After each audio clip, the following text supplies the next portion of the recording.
প্রীতি গণ মধ্যে জীবে কোন বড় কীর্তি, কৃষ্ণ প্রেমী ভক্ত বলি যার হয় খ্যাতি।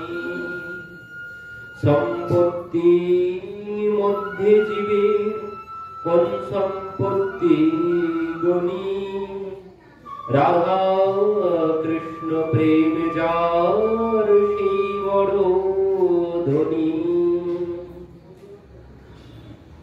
মহাপ্রভু প্রশ্ন করলেন, কোন বিদ্যা বিদ্যা মধ্যে সার রায় পথে ভক্তি বিনা বিদ্যা নাহিনার।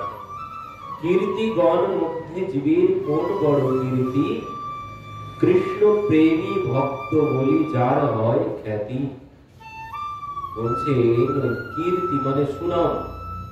সুনাম অনেকের অনেক ভাবেই হয়, অনেকেই মানে অনেক ভাবে সবাই খ্যাতমান মানে খ্যাতিমান হয়।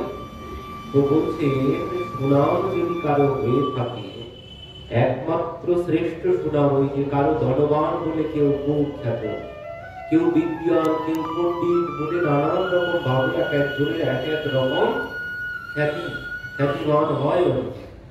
কিন্তু রামানন্দ আচার্যজি বলছেন খ্যাতি তো সেটি যার খ্যাতিমান তিনি, যার খ্যাতি হয়েছে মানে যাকে সবাই জানে কৃষ্ণ ভক্ত বলে। কৃষ্ণ ভক্ত বলে যার পরিচয় হয়েছে বলে এটাই হচ্ছে একমাত্র খ্যাতি।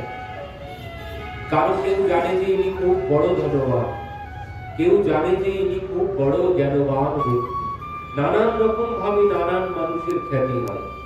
কিন্তু বললেন খ্যাতি একমাত্র এলেও মনে রাখবে অনেকে তোমার খ্যাতি, তুমি খুব বড় খেলোয়াড় ছিলে তাতে তোমার অনেকে মনে রাখবে। কিন্তু এই খ্যাতিতে জগতের যে সুনাম, এই জগতের সুনামে তোমার কোনো লাভ হবে না। যতদিন আসি ততদিন হয়তো লাভ হবে, সবাই আমার সুনাম করবে, কিন্তু এর পরে তো আর কোনো কাজে থাকবে না।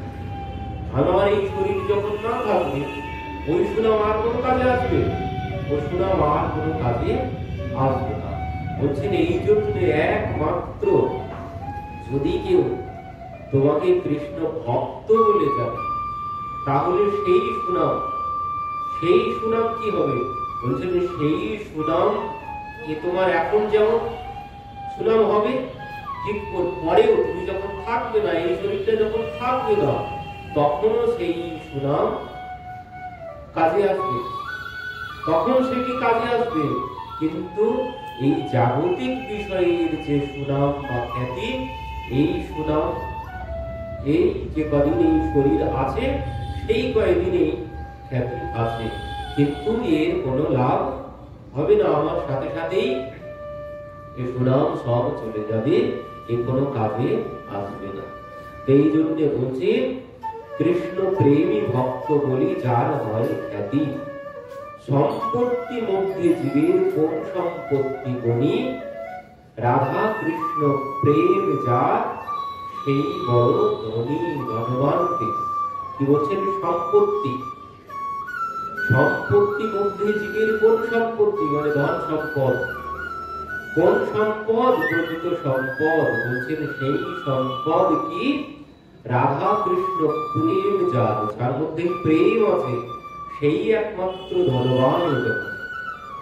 এই জন্য কবির দাসজি বলছেন, কবিরা সব জগ নির্ধনা, ধনবন্তা नहीं कोई, धनवंता सोई जानिए जाको, রাম নাম কৃষ্ণ নাম ধন হই।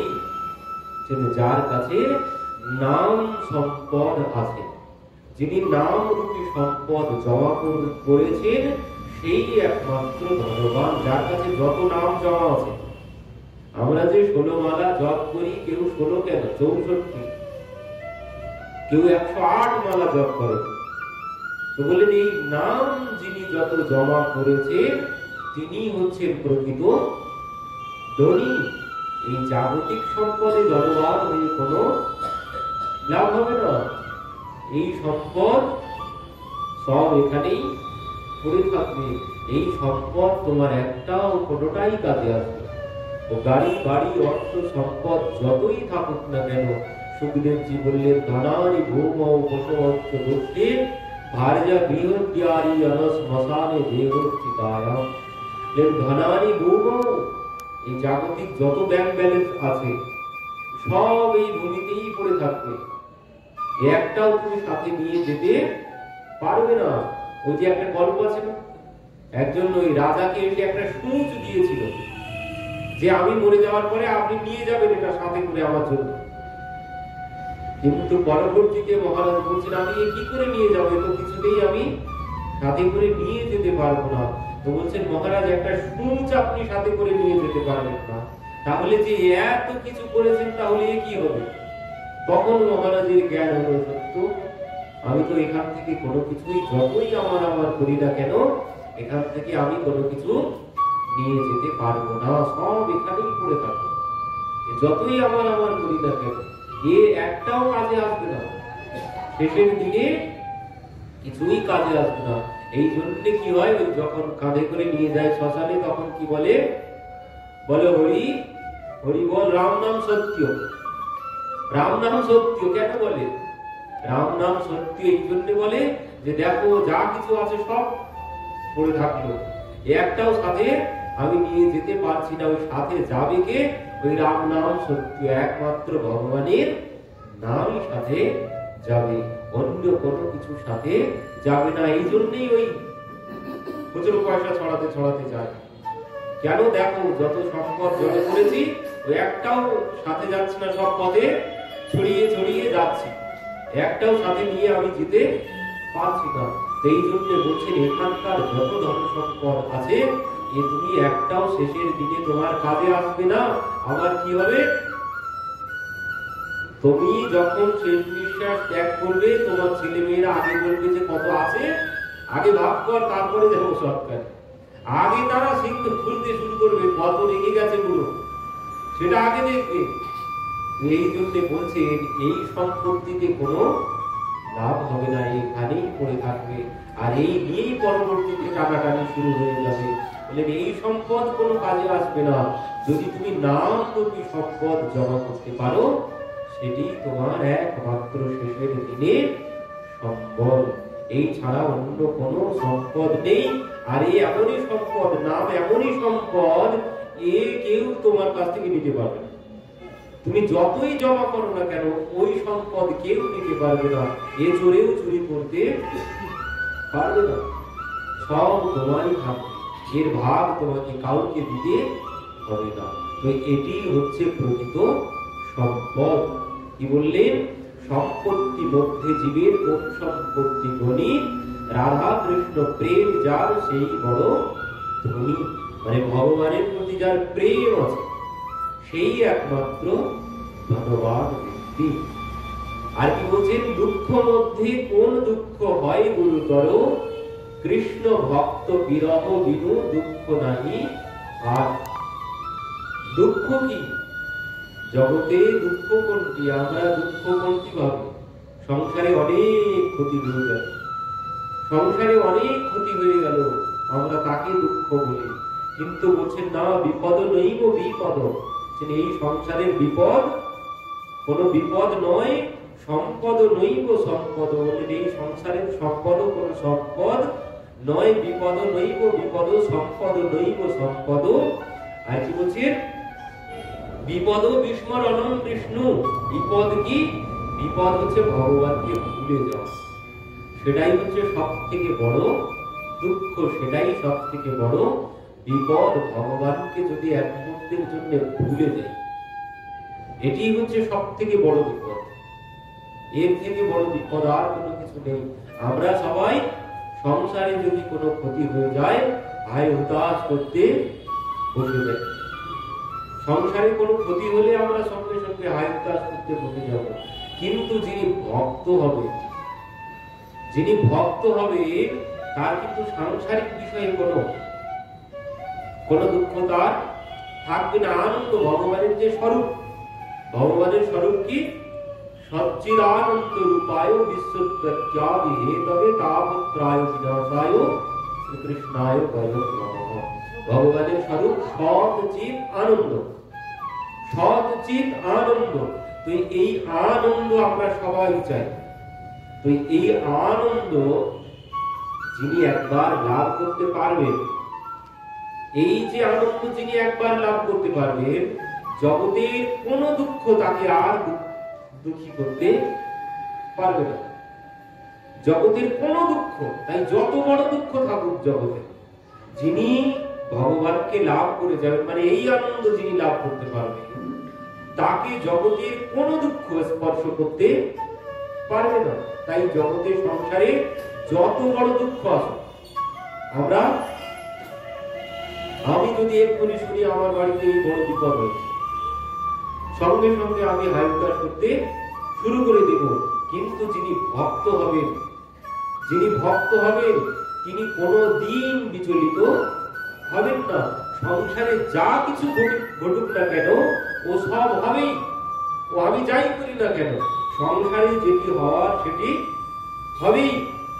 ভক্ত এই সত্য যখন উপলব্ধি করতে পারবে, সে যখন এই পরমানন্দ লাভ করে ফেলবে, সে যখন এই পরমানন্দ, সৎচিত আনন্দ, এই আনন্দ যখন সে লাভ করতে পারবে, জগতের কোন দুঃখ তাকে স্পর্শ করবে না। সবকিছুকে, আপনার এই বাড়িতে এই ক্ষতি হয়েছে, রাম রাম, আপনার এই লাভ হয়েছে, তাতেও রাম রাম, তার কোনো দুঃখ, কষ্ট, যন্ত্রণা, আনন্দ কোনো কিছু নেই। যিনি এই আনন্দ লাভ করতে পারবেন, আর যদি কেউ আনন্দে বিশাল লাফালাফি শুরু করেছে, দুঃখে একদম ভেঙে পড়েছে, বুঝবেন এখনো তার মধ্যে ভগবানের কোনো কৃপা আসেনি। এই আনন্দ সে এখনো লাভ করতে পারেনি, এই আনন্দের মধ্যে সে এখনো প্রবেশ করতে পারেনি। এই আনন্দের মধ্যে যখন কেউ প্রবেশ করবে, তার কাছে সুখ দুঃখ আর কোনো কিছুই তাকে দোলা দিতে পারবে না। এই জন্য বলছে, দুঃখ মধ্যে কোন দুঃখ হয় গুরুতর, কৃষ্ণ ভক্ত বিরহ বিনু দুঃখ নাহি আর। বলছেন একমাত্র দুঃখ কোনটি, সংসারে দুঃখ কোনটি? বলছেন দুঃখ হচ্ছে কৃষ্ণ ভক্ত বিরহ দুঃখ। এই হচ্ছে একমাত্র দুঃখ। জগতের যত কিছু হানি ঘটুক, ওগুলো একটাও দুঃখ নয়। যার যার ভাগ্যে যেটি আছে, কর্মফলে যেটি আছে, সে সেটি পাবেই পাবে। ওতে তুমি যতই হাই উদাস করো, যাই করো না করো, ওতে তোমার কোনো লাভও হবে না, কোনো কিছু হবে না।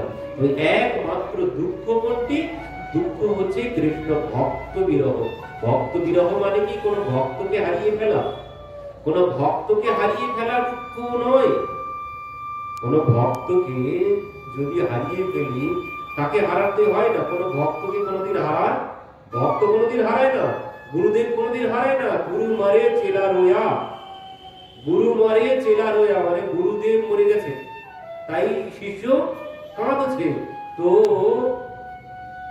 তুলসীদাসজি বলছে, দোনো নেহি খোয়া, দুজনেই হারিয়েছে। মানে কি বলছেন? গুরুদেব চলে গেছে, শিষ্য গুরুদেব চলে গেছে, তাই কাঁদছে। তো বলছে এরা দুজনেই হারিয়েছে। কারণ এই গুরুদেবও কোনো লাভ করতে পারেনি। গুরুদেব শিষ্যের মধ্যে এই অনুভূতি দিতে পারেনি যে কোনোদিন গুরুদেব হারায় না। শিষ্য এটুকু উপলব্ধি করতে পারেনি যে গুরুদেব কোনোদিন চলে যায় না। বলে দুজনাই এরা লাভ করেছে, কেউ কোনো লাভ করতে পারেনি। শিষ্যের মধ্যে এইটুকু জ্ঞান দিতে পারেনি যে গুরুদেব কোনোদিন হারিয়ে যায় না। এই জন্য ভক্ত বিরহ বলতে কোন বিরহ? কোন ভক্ত চলে গেলে সেটি কোনো বিরহ নয়। কোন ভক্ত যদি আমাদেরকে ছেড়ে চলে যায়, সে হয়তো আমাদেরকে ছেড়ে চলে গেছে, তার জন্য কোনো দুঃখ খুব একটা নেই। কারণ দুঃখ নেই, কারণ আমাদেরকে ছেড়েছে। কিন্তু সে গেছে কোথায়?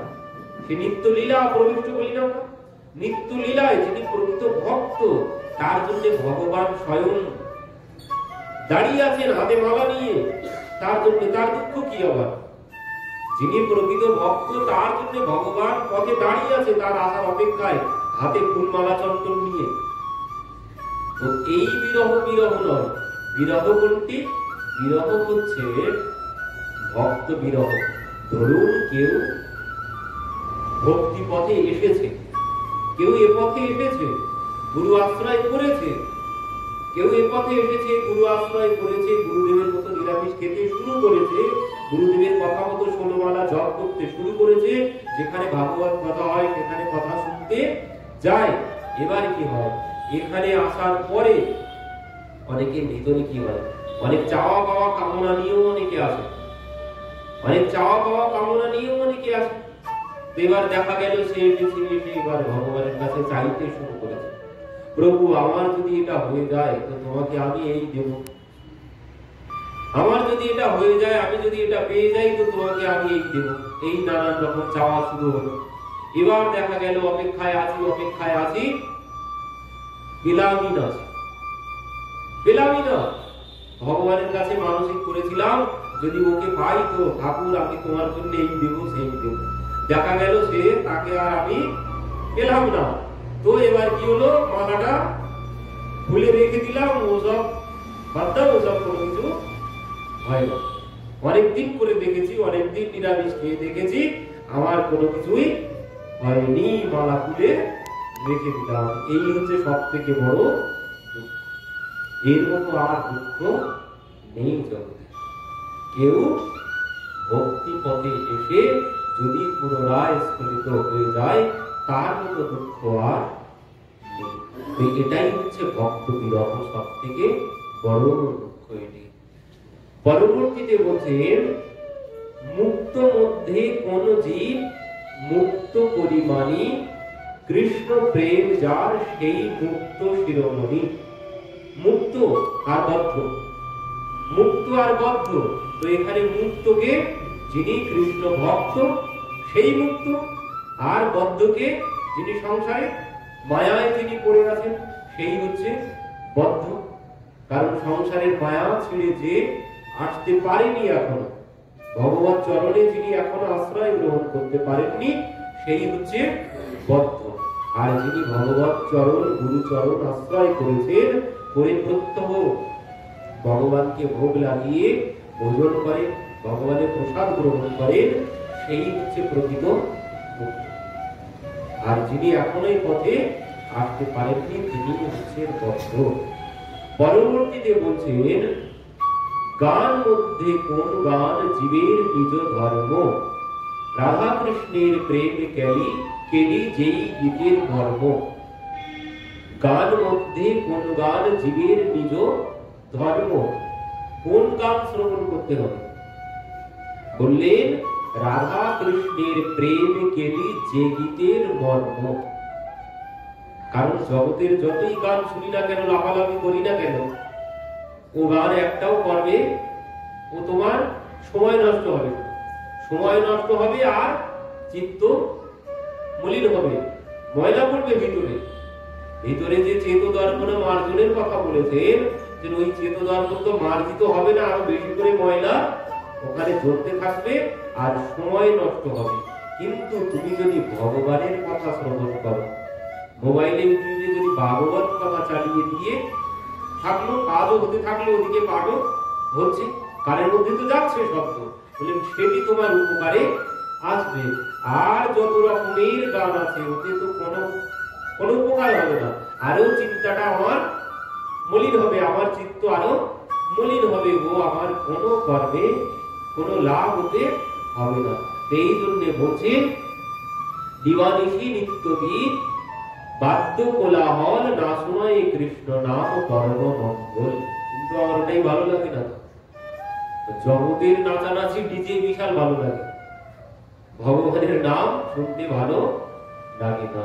কিন্তু বললেন ও তোমার শ্রবণ করে ওতে কোনো লাভ হবে না। ভগবানের নাম তুমি যেভাবে হোক যদি কর্মের মধ্যে প্রবেশ করে সেটাই কল্যাণ করবে, তাতেই কল্যাণ হবে। সেই জন্য বলছেন একমাত্র সেই গান শ্রবণ করতে হবে যেখানে ভগবানের কথা আছে, সেটি হচ্ছে প্রকৃত গীত। আর গুলো একটাও মানে গান, একটি হচ্ছে গান আর একটি হচ্ছে গান। গান মানে বন্দুক, মানে বন্দুকের গুলি, জগতের লাফালাফি সব বন্দুকের গুলি, ওগুলো ওতে তোমার কোনো লাভ হবে না। পরবর্তীতে বলছেন, শ্রেয় মধ্যে কোন শ্রেয় জীবের হয় সার, কৃষ্ণ ভক্ত সঙ্গ বিনা শ্রেয় নাহি আর। একমাত্র ভক্ত সঙ্গ মানে সাধু সঙ্গ সর্বশাস্ত্রে কয়, লবমাত্র সাধু সঙ্গে জীবের সর্বসিদ্ধি হয়। একমাত্র শ্রেষ্ঠ কি জগতে, জগতে শ্রেষ্ঠ যদি কোনো কিছু থেকে থাকে সেটি হচ্ছে সাধু সঙ্গ। এই ছাড়া আর অন্য শ্রেষ্ঠ কোনো কিছু জগতে নেই। কারণ এই সাধু সঙ্গের মহিমা আমরা তো দেখতেই পাই। সাধু সঙ্গের মহিমা বলে তো শেষ করা সম্ভব নয়। সাধু সঙ্গে আমরা শ্রবণ করেছিলাম না, সেই ব্যাদ সাধু হয়ে গেল যে ওই